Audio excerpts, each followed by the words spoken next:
Hi, Jennifer Holmes here, president of MIS Solutions, and a question we often get is Dropbox secure? Liam?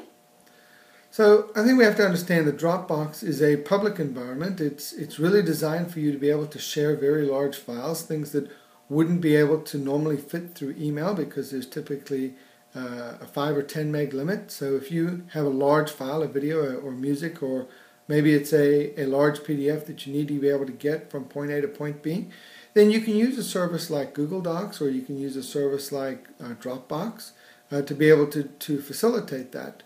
But I think you also have to understand that it is a public environment, it is a shared environment. Many times these services are free up to a certain point. And I think you also need to understand that with those expectations, you should not have an expectation of security that comes with that.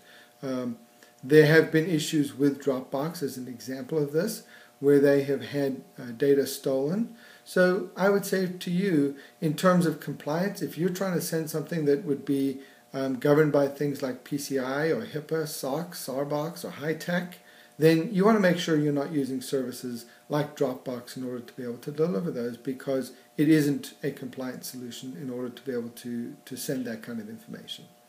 So Dropbox really makes sense to send maybe a file or something that's not super secure, not financial statements, for example, but just a file that you need to get from point A to point B. If companies have requirements that go beyond just a file or a video or a quick one-off, do you have a suggestion for that? Sure. So if you do have information that you consider to be confidential and secure for your company, and this is something that you do on a fairly regular basis, then you can do things like setting up a secure FTP site. You can do things that require two-factor authentication. And you can do things just to make sure that the right people have access to the right information. And you always want to make sure that there's audit logs and things like that involved, so that you can go back and make sure that the right people get what they need and that you keep everyone else out.